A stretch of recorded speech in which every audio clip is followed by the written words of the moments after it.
SGC here. So this week I got a chance to watch Active Valor screening. The movie comes out next week on the 24th of February. It's a short intro. I found out about this movie through Battlefield 3 because there are some dog tags in the game where you can get only from entering a code from this site, and I checked out the site and it was an Active Valor website. And to get the code, you had to watch the trailer for the movie, and at the end of the trailer you get the codes. And boy oh boy, was I glad I found this trailer. It was pretty much Battlefield in real life. So the directors for this is Mike McCoy and Scott Watt. McCoy hasn't done anything much, and Way is mainly a stunts person, so yeah, there's nothing much to say about the directors. The movie runs for about 101 minutes, which is like an hour and 40 minutes. Storyline. There's a terrorist cell that wants to bring up 9/11 again, and it's a statewide scale. So the Navy SEAL team goes in and has to pick off various targets in various locations around the world just to prevent this horrible person to do some horrible things. The cast. There really isn't any actors in this movie. I mean, there's Alex Vidoff as Christo, who's the main baddie of the movie, and he's not even shown in the trailers. The marketing ploy here for this film is pretty much that the entire Navy SEAL team that is portrayed in the film are portrayed by in-service Navy SEAL members, and they're not even credited in the film either.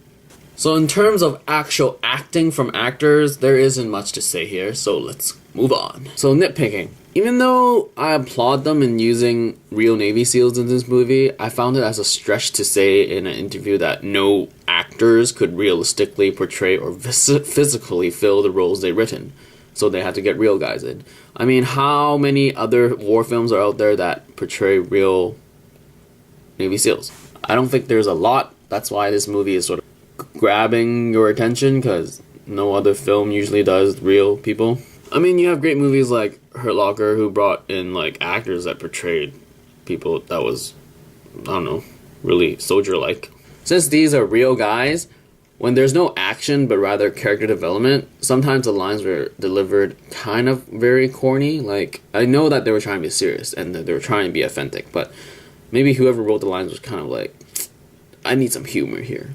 Besides that, I mean, the action scenes were pretty intense. I mean, what you see in the trailer, you get more of it in the film. There's a lot of changing of locations, and it reminded me of Call of Duty.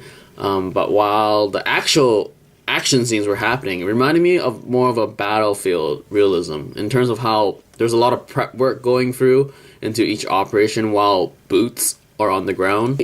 They have some first-person scenes where they probably use a GoPro camera or something, and it's trying to give you the sense of what the Navy SEAL is looking through. It obviously reminded me of gaming for sure.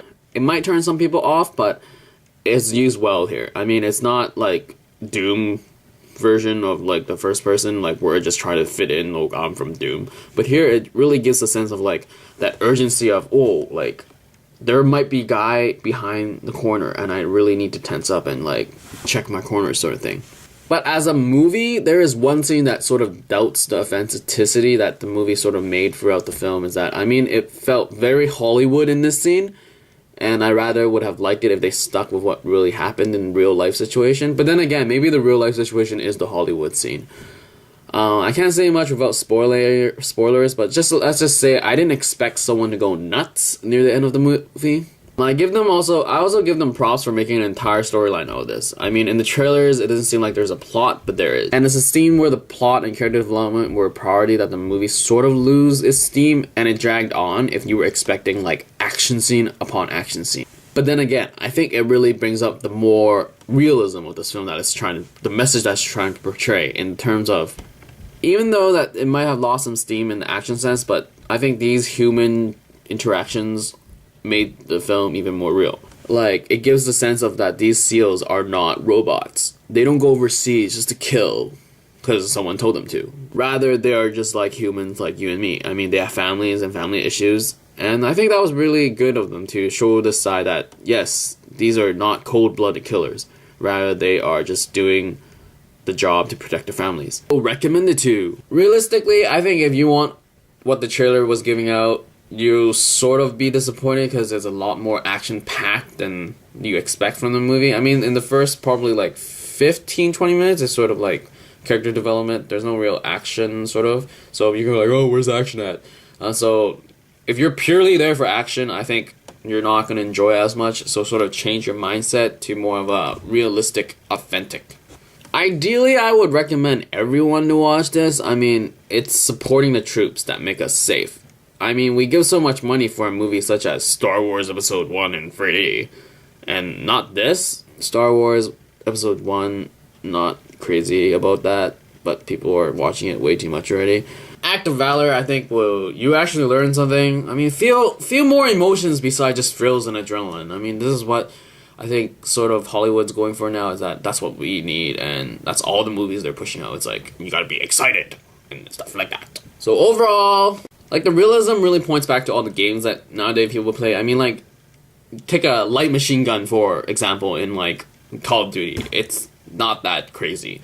But here, it just shows the pure power of a light machine gun where it just rips through people.